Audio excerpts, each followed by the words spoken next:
Mary. Welcome. Thanks so much for being here today. It is a delight to have this conversation with you today, Katie. Thanks for having me.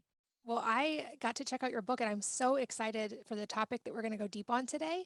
But before we do, I have a note in my show notes that you are in love with the flying trapeze, and you might be the first guest I've talked to who has experience with the trapeze. So I just want to hear a little bit about how on earth did you get into that?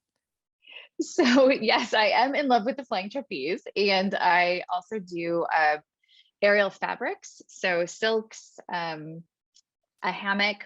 When you people think of like Cirque du Soleil, sometimes they think of these fabrics dangling from the ceiling and that people climb up and down and do tricks on. So I started about 4 years ago, right around my 40th birthday, when I really felt like I needed a really physical practice. It was actually very tied into the conversation that we're going to have about grief, because I needed something that helped me to feel strong and alive and expressive. And circus arts really fit the bill for me. That's awesome. I have a thing where I try to do something that's out of my comfort zone at least once a year, sometimes more often, which has led to voice lessons and belly dancing and things like that, but nothing quite as daring as trapeze. So I'm super impressed.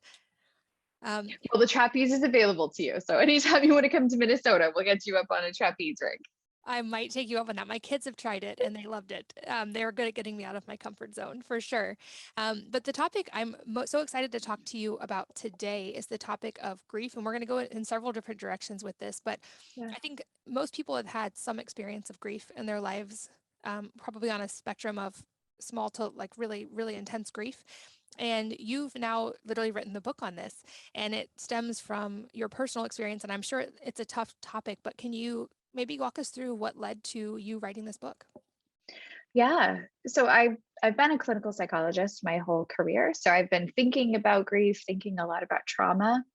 But it was really my own experiences with grief that tipped me to do a deep dive into this subject.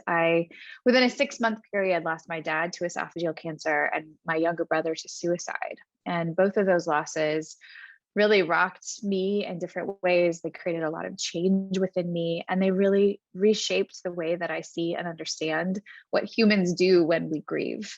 So it's a very, very personal book. There's a lot of myself, my heart, my family, my stories in the book. But I also am trying to think about grief as a psychologist in ways that go beyond my own experience, but offer some help to others who are having similar experiences. Yeah, it's a tough topic to tackle, but I think as in many areas of life, your own experience and kind of the that metaphor of walking through the fire but carrying water for others who are experiencing Mhm. the same thing can be so powerful because you have that ability to connect with people on that level. And I haven't lost parents or siblings yet, but I had a pretty severe trauma in high school, and it took me a lot of years to realize that a lot of my health problems actually were stemming from the stress that was still from that trauma. And it wasn't until I dealt with that I actually started to see my health issues resolve. And so that was kind of what, for the first time, was a firsthand experience for me of that mind body connection and just how profoundly things like grief and trauma can actually impact our physical bodies as well as, of course, our mental health and our kind of spiritual health and all aspects, because those things are so connected. And another thing I really, really resonated with as a mom is talking about grief with your children, because I think often as parents, the tendency is to want to shield them from the hard things and kind of protect them from those painful experiences. And I love that you bring this up as an important part of healthy parenting, but can you elaborate on that and explain what you mean by that? In a way, Katie, I've come to think about conversations about grief with my kids in a similar way to I think about conversations with about sex with my kids, right? There's this sense that like this is a really important topic that gets really deep into the heart of who you are as a person, but you're not necessarily ready to dive into the deep end as a child. But the more conversations that you have about a topic that is nuanced and complicated and in some ways somewhat adult, the better equipped kids are as they go throughout their lives to cope with the many, many griefs that they are going to experience. I think a lot of people minimize the effect of grief itself on children. They kind of think, oh, they're too young to understand, or they get relegated to the sides. People don't bring their children to funerals. And so kids aren't a part of that conversation, which really is a disservice to them when they become adults and they are confronted with significant loss and they don't have a framework for what it looks like and for how to cope with it. Yeah, maybe let's walk through some of the ways we can start incorporating that. I think that's a great comparison to compare it to the conversations around sex. And I talk a lot about parenting from the perspective of wanting to raise kids who are able to be self-sufficient and to have the foundational tools to live an adult life in whatever area they choose successfully and to maintain their creativity and their love of learning. And that for me has certainly led to a different parenting approach than I was raised with and that often, parenting books recommend. And I think this is another piece of it that I had not really fully considered and haven't maybe been giving them the best foundational tools for. So I'd love to hear, are there some practical ways that we can kind of bridge that gap with our kids? Yeah, so lots of children's stories involve death.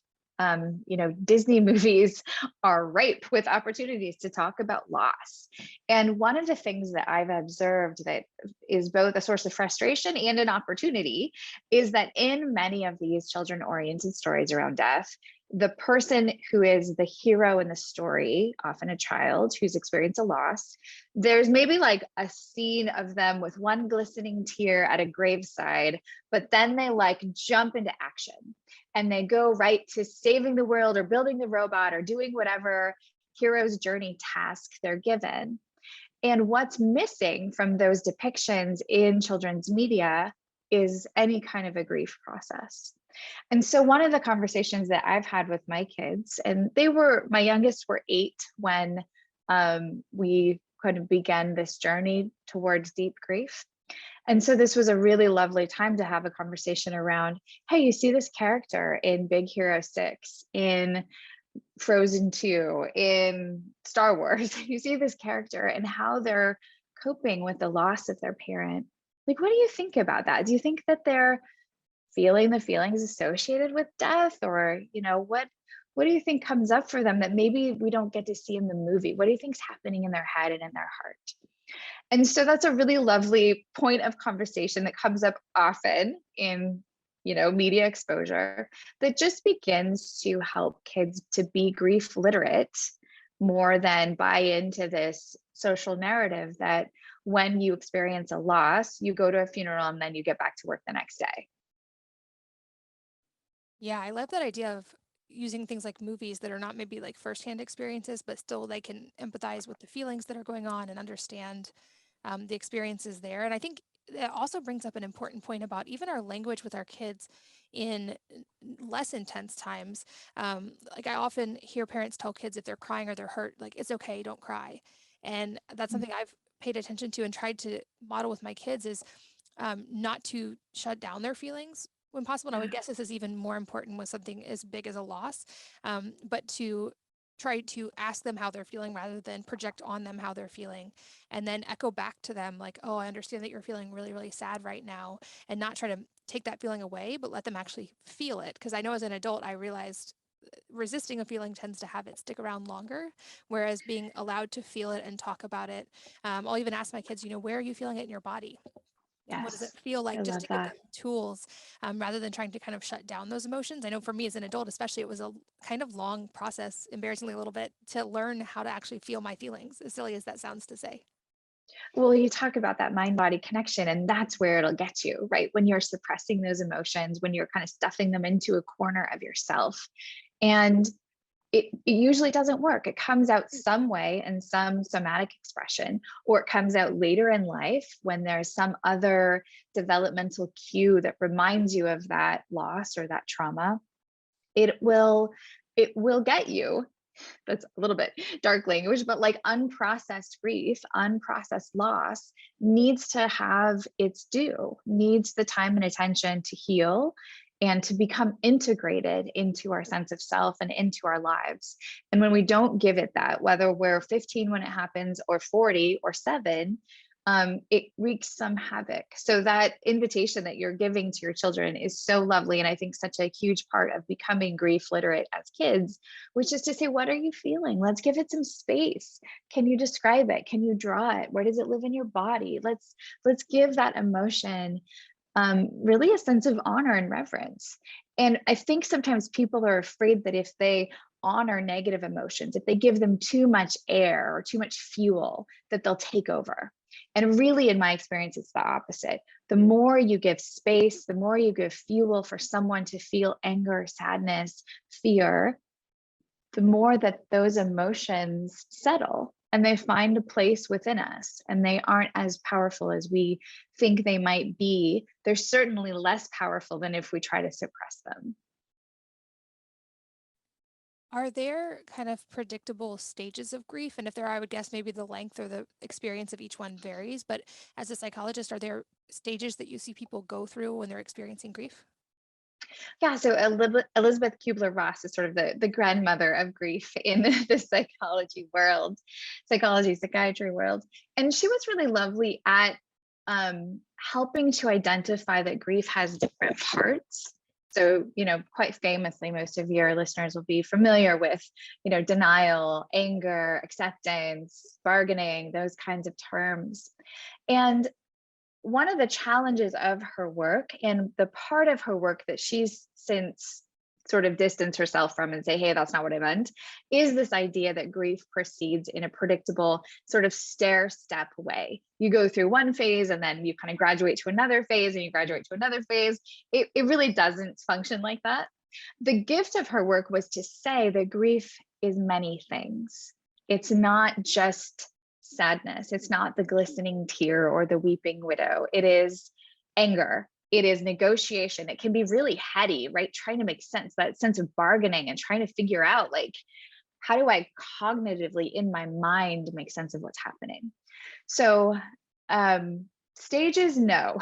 Different components, absolutely. And sometimes those components change within one day, right? Sometimes you start the day feeling heavy and sad, and then maybe you move into joy because something sparks within you and you're like, man, I'm really glad to be alive. That can also be part of the grief experience. And you mentioned like in movies, kids are portrayed as like they have this moment of grief and then they spring into action, and that's not necessarily the healthiest model for kids. But it seems like from reading about you, you also had a very intense few years where you were experiencing this intense grief and also still were a mom and still had a business and were writing a book and had to kind of also jump into action in a lot of ways. So I'm curious to hear how you navigated that, because I get the question, without as intensive an experience, like how do you do it all? How did you get through that? But also, how did you hold space for your grief during that time? Yeah, it's such a good question, and it's so nuanced and it looks really different for everyone. So I absolutely will talk about my experience, but also with the caveat of everyone needs a different thing in a different order with a different level of energy and intensity. So it's not like, hey, here's the roadmap for you. So any listener, you kind of have to find your way through it. Um, for me, I would have days in the deepest part of my grief when I really loved my work, when it felt so good to think about something, think about someone outside of my experience. And it felt really helpful to be able to just like give myself to my work. And so when I had a day like that, I honored it and I let myself do that. I also had days where it wouldn't have been responsible for me to show up as a psychologist for someone else because I was so in my own emotion and I was really I was in so much pain that it was hard for me to listen well. So I think the thing that I learned that was helpful for me was to figure out in each day what energy I had and to really listen to that as much as possible. I will say that the one thing that was non-negotiable for me each day that I think was a game changer was a physical practice of movement. So whether that was circus arts, whether it was yoga, whether it was walking around the lake, that was a thing that really helped me to move emotion through my body so that it could, I don't know, I think it just helped to fuel me in a way that was important. It was also really helpful for me to include my family in my grief, right? These experiences were also happening to my children. They loved my father, they loved my brother. So we moved through it and sort of did a dance with it together. It wasn't something that I felt that I needed to hide from anyone in my life. It wasn't something that I had to kind of go off in the corner and like lick my wounds and then come back out. It was very integrated into my life. And thankfully, I had clients, I had professional contacts, I had book agent, I had children and husband that could kind of roll through that with me, because I expressed that that's what I needed. And that was important. And you mentioned the word somatic processing or somatic experience, and then you've mentioned movement being an important tool. I know you're also gearing up for a TED Talk on the topic of how movement can really help ease pain and grief. And this is one of the things I was so excited we were going to get to talk about today because it was a part I missed for so long. I just had a kind of a blind spot to it. And I slowly realized through reading books like The Body Keeps the Score how that they now understand, and people like you now understand that physical pain or trauma and that can store physically in our body. And even having talked about that, I think the process of releasing that can be a tough one, or it's hard to understand, even once you maybe logically understand that that can be the case. So I would love to talk about this movement somatic processing component and how people can use that to work through these things and not kind of get stuck in the experience.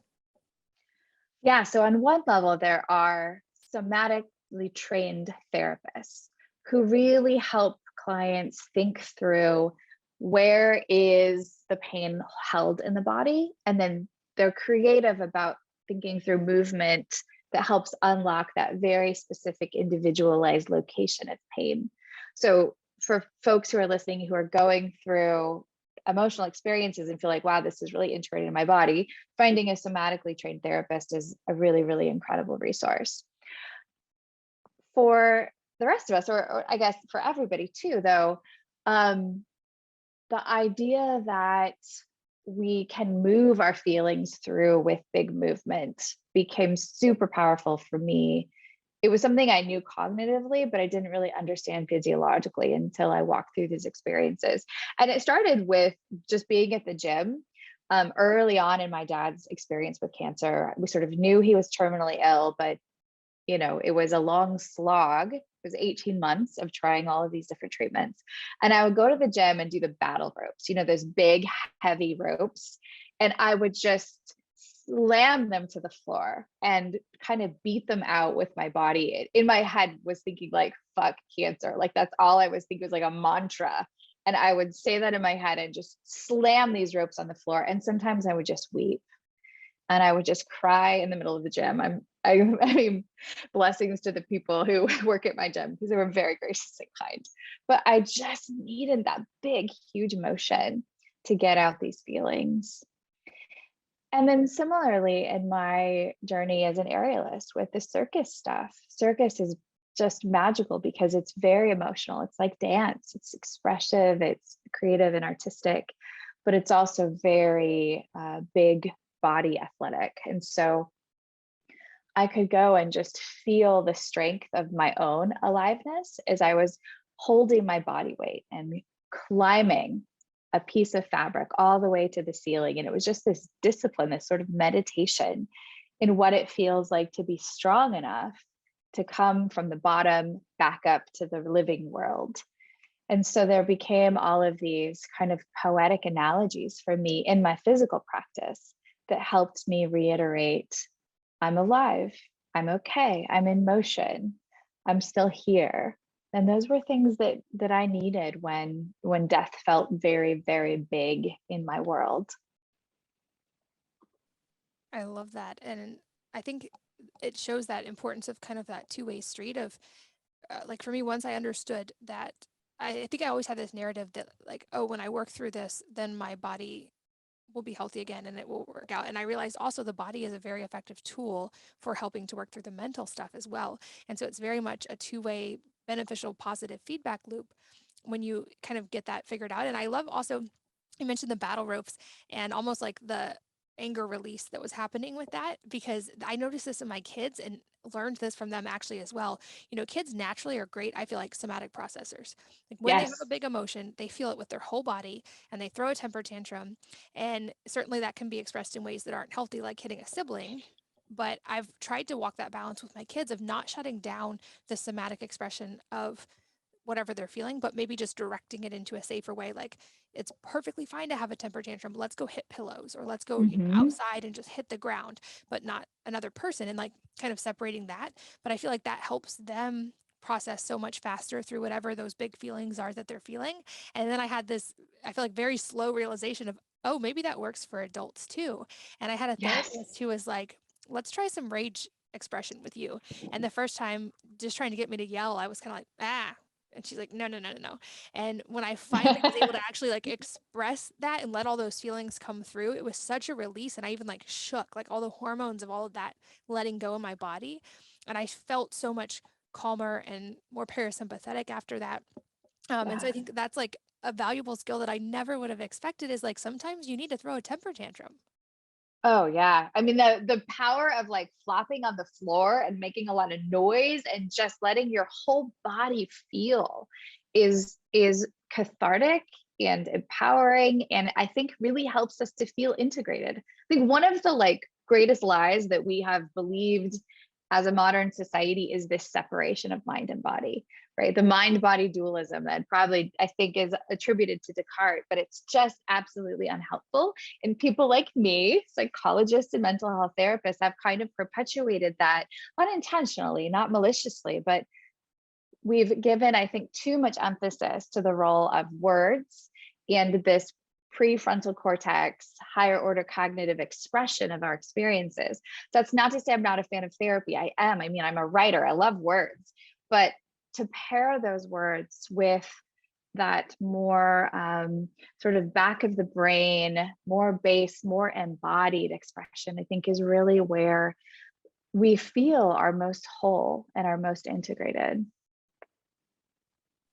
Do you have any tips for, especially most of our listeners are women, for finding the type of movement that might be like our particular way of processing through those things? Like, I have so much admiration for the stuff that you do, and I'm like, I have found it for me in lifting really heavy weights.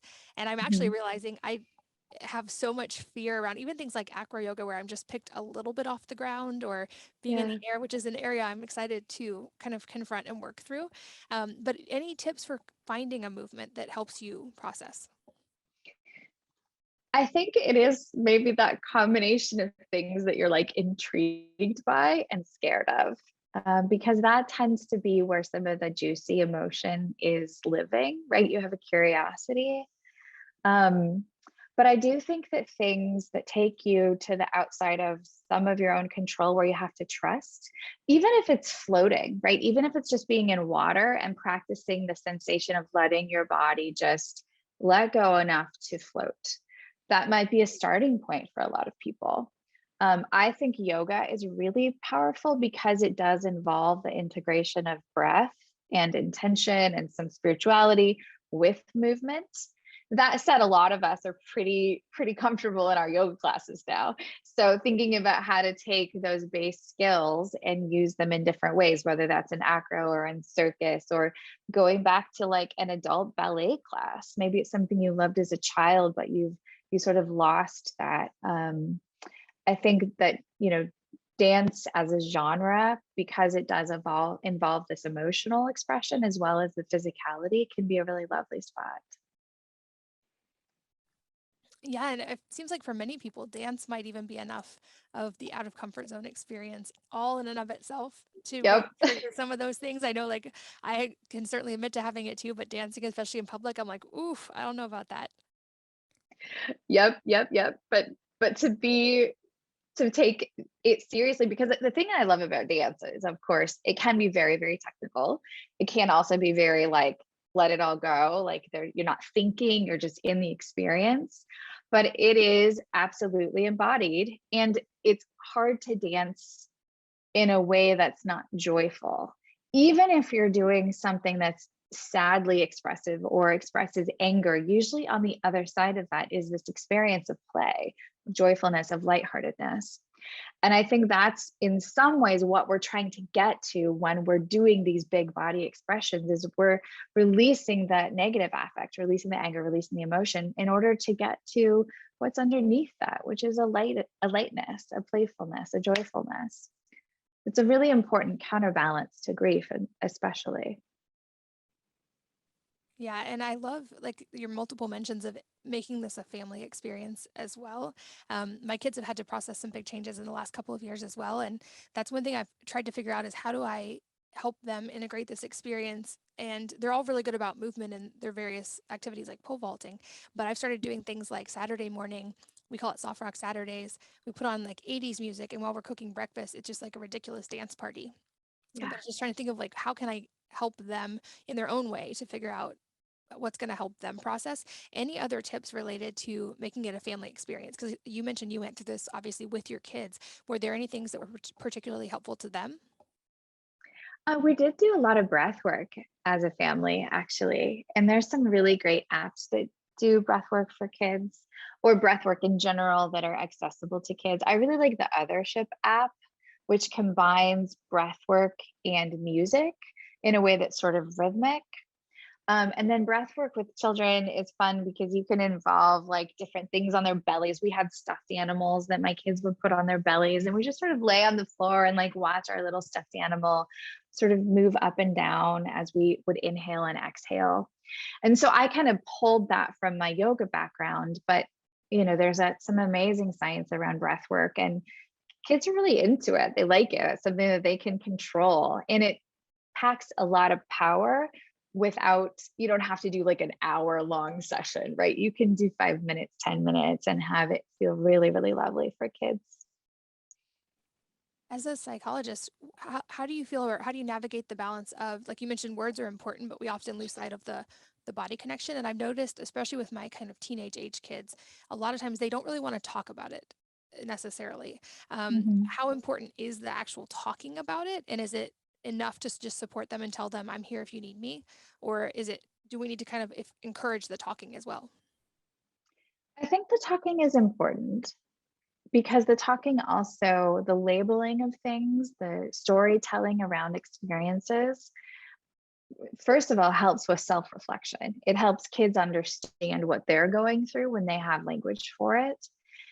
And one of the things that I've found, I'm sure you know this very well, but like, is especially with teenagers, is the face to face conversation is not a winner, but the side by side conversation is a little better. Or sometimes, like, I live in Minnesota, we have a lot of lakes, we do a lot of canoeing kinds of things. Being in like a canoe where my kid is not looking at me, they're either behind me or in front of me, we're not face to face, that can be more of a recipe for a conversation than trying to sit down and like take them out to dinner and be like, okay, so tell me how you doing. Like teenagers are not really into that. So the side by side or in play, in motion kind of conversation tends to be helpful. I will say that language is important. And the way that we integrate language, the way that we download the language around the things that we're experiencing does matter a great deal. So in their own time, in their own way, um, encouraging that expression, even if it's not to us. Sometimes teens journaling can become a really powerful tool for them to label and be self reflective. It just doesn't involve us as a conversation partner sometimes. Oh, that's a great tip to encourage journaling. And what about, are there any other tips that you find as a psychologist and as a mom to give kids these foundational skills, even maybe not related to grief, but just in the way that Mhm. we're relating to and talking to our kids that can help them have these mental health foundational tools for later in life? Because I hear from so many people, and myself included, that we kind of had to figure these things out as adults and because there was a crisis. And I think a lot Yeah. about whether it be physical health and also mental health and even entrepreneurship. How do I help my children develop these skills at a younger age so they're maybe not having to do it in crisis in their 20s like I did?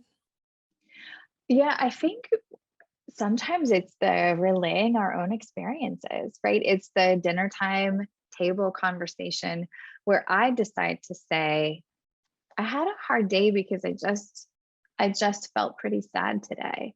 Like I was thinking a lot about grandpa, and I'm not trying to make a point. I'm just sharing from my own life and then using my own experience as hopefully a model for what it feels like as an adult to say, this is my emotion state. This is what I wrestled with today. So I think sometimes we feel as parents like we have to teach these lessons intentionally. But if we can become the kind of parents who are just actively sharing, like we're participant leaders, right? We're leading our family, but we're participating it. We're demonstrating the human experience. Um, that has been really important. And one thing that's maybe more specific to grief, but we have some grief rituals in our family now. So every time there's a birthday or a holiday, we set a place for my dad and for my brother, and they have a place at our table.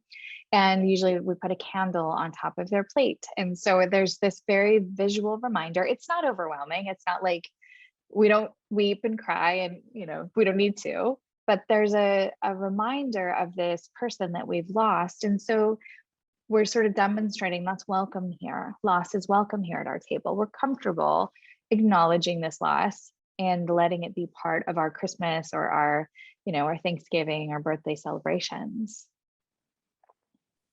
That's such a good point. I think across the board in parenting, I've noticed that what we model is much more effective often than what we say. And the Yeah. words are important too, to your point. But even in much smaller things, like if you want your kids to be like music, you do music and have music around in the house. Or like I love art, and I find if I just sit down and start drawing, often most of my kids will come sit down with me and start drawing. Whereas if I was just like, "Hey, you should draw," they would potentially resist it or not be Yeah. interested. So I think that modeling piece is often much more effective than we think, especially in the moment. And I Yeah. can think of even in my own life so many things my parents did when I was young that I remember their actions much more than Yeah. their words. I also love your languaging around it, how you said you felt sad versus that you are sad. And this is something another Mhm. podcast guest mentioned is language being so important, and that anything that comes after the words I am is very psychologically significant. And that if we can acknowledge a feeling but not integrate it as part of our identity, that lets us feel it as a thing and work through it versus kind of latch onto it as part of our core identity. Right. This idea that emotion states they're in motion. Sometimes I like to play with the wording around emotion and motion, right? Sadness is in motion. It's landing on me now. I'm holding it right now. It's come into my awareness right now, but it's in motion. It will like move through, it will float away at some point, and another emotion will replace it. And so that sense of movement and the sort of dynamic nature of emotion, I think is also really helpful, especially in grief, because when really hard things happen, when there's trauma, when there's a huge loss for adults or for kids, we sort of, it feels so big and so overwhelming. And it's really easy to believe that it will always be like that. And in fact, really one of the strongest protective factors against someone becoming significantly depressed or experiencing sort of an unshakable, pernicious suicidal ideation is the sense that the transience of time, right? You feel this now and it's huge and it's heavy and terrible, but it's not going to be here forever. So we can sit with it while it's here, interact with it, hold it, and have the confidence to know you're not stuck in this emotion forever. And another thing you've shared openly about is the grief of losing your daughter. And I think this is a different kind of loss, and it's one I've experienced as well in utero. But I think a lot of women have Yeah. had that experience. In fact, statistically, many, many women have lost a child either pre-birth or after birth. And Mhm. I mean, that to me is like a different type of grief that almost is so visceral and core. So I would love to hear Yeah. how that experience was different for you, and if there's anything different that helped in the experience of that and in moving through that emotion. Yeah. So we had a little girl in our family for almost 4 years. And we believed that that would be kind of a permanent placement. But it ended up that she went back to live with her biological mother. I won't go into more details of that, but that is actually one of the things that's interesting about that kind of grief, separate from the other kinds of grief that I've experienced, is that um, the story around her is not my story to hold alone, right? She's a minor child and I'm no longer the guardian. So like I feel really careful about even telling that story because it doesn't belong to me in the same way. I think also there's some interesting things around grief when the person is gone but not dead.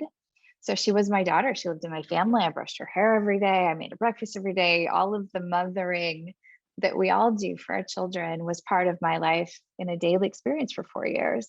And then all of a sudden it was gone. And then people are like, oh, like how did she die? Like the we don't have like a framework for the word grief when it's not death, which is ridiculous because of course grief is a relevant term anytime there's loss. And I think the same with people who've lost children in utero. There's the sense of like it's a lesser grief in some way, or sometimes in my world we call it ambiguous loss. It's a loss that doesn't necessarily fit in a neat category, and it can be extraordinarily traumatizing. And I think demeaning the way that our culture deals with these kinds of losses, because there's no funeral. Sometimes people have a funeral for an in utero loss, which I think is really, really wise, because it really honors it as a full loss. But like, we didn't have a funeral for my daughter. Nobody brought potlucks, there weren't cards, there wasn't like a community reaction, because she just went back to live with somebody else. Of course it's much more than that. Yeah, and that brings up another good point, which is if we aren't the person experiencing the grief, but someone close to us is, someone maybe has lost a family member who's not our family member, or goes through maybe a very significant breakup, or loses a child to miscarriage. What are some ways that we can support and like be careful of our language, and like what are the things that are actually helpful to say? I feel like this is another societal thing that's a fall down point. It's often very hard to know what do you say to someone in those situations. Yeah. And people say, even well-meaning, really thoughtful people say like terrible things. So I think sometimes this is where words can be helpful, but are probably not the primary offering. So if you know someone who has gone through a major loss, even the loss associated with divorce, it's lovely to bring something, right? To send flowers, to send a card that maybe just says, I love you, I'm thinking about you. Um, this is where practical help is really lovely, right? Like when people are in turmoil or in transition, like they don't want to cook. So sending that Uber Eats gift card or bringing over the pot roast, those kinds of things have traditionally been associated with what we do with people who've experienced death, but I think we can expand them to all kinds of losses. Yeah, I think that's helpful, and that's a tough spot to be in, to not know what to say, but to want to help someone. And I think you're right. I'm sure I have both said, as the person trying to comfort someone, a thing that wasn't very helpful, and I've also certainly heard those things. So that's a really helpful guideline to have. And I love that we've gotten to talk so much about kids and family, and you've shared some pretty significant grief experiences that you've had. I'm curious, as a psychologist, how you protect the mental wellness of your family, and any other tips we can gain from you on how we can all do that for our families. Yeah, I think many of the things that probably you're well aware of, but just these rhythms of togetherness are helpful. So my kids are now teenagers. I have a 16-year-old and a 12-year-old. And so one of the major, major, major wellness conversations in our life is around screens and screen time. And so for us, just having we have kind of a clear schedule around screens, and then expectations that kids do lots of other things, like you can do a screen, there's a checklist, like you have to have done your chores, practice your instrument, spent time outside, gotten some exercise, done something helpful. Like there's all of these sort of decisions criteria for when you're then ready to use a screen for the day. And I think that helps them feel like they have choice, control, autonomy, like, hey, this is on my terms, but also the requirements, so to speak, are clear. Because I think one of the biggest threats to mental well-being that many kids experience is not only just what happens with the screen, but it's the sedentary nature of what it is to be on an iPad for hours a day, or to be in front of the TV for hours a day. And so making sure that kids stay in their bodies, that they stay doing things that help expand their creativity and are nourishing for their mind, is of course a really important part of ensuring their wellness and well-being. Those are great tips. And as we get close to the end of our time, a few other questions I love to ask. The first being if there Yes. is a book or number of books that have profoundly influenced your life. Of course, obviously, besides your own, which I will link to for all of you listening in the show notes at wellnessmama.fm, but any books that have really profoundly impacted you. My favorite book, really as a mother, is called The Gift of an Ordinary Day. And it really is a gentle, gentle reflection on listening to your inner world and following your instincts as a mother, and also kind of writing the ebb and flow of parenting. So it's a really beautiful, just reflective book that has been a source of like great comfort to me in my parenting journey. I love it. That's a new suggestion. I'll make sure to link to that as well in the show notes for all of you listening, hopefully while you're moving, as we've maybe encouraged in this episode. And any parting advice for the listeners today that could be related to what we've talked about in the episode or entirely unrelated? I think I will go back to our conversation around dancing. It's to find some joyful movement every day. And no matter what that looks like for you, whether that's, dancing alone in your bathroom while you're drying your hair, getting ready in the morning, or taking a dance class or something that's more organized and structured, that joyful, expressive movement is such a beautiful part of who we are. And many of us don't quite get enough of it. Well, I will, like I said, that's a resistance point for me. So I will take your challenge and incorporate more of that in my own life and hopefully with my kids as well. I really, really appreciate your work. And I know how it can be uncomfortable to share those really vulnerable core parts, especially when we've had loss or gone through something difficult. And I really admire that you are using your story to hopefully help so many other people. And I'm so glad we got to have this conversation. Thank you for all the work that you do. Thank you. Thanks for having me. And thanks as always to all of you for listening and sharing your most valuable resources, your time, your energy, and your attention with us today. We're both so grateful that you did. And I hope that you will join me again on the next episode of the Wellness Mama podcast.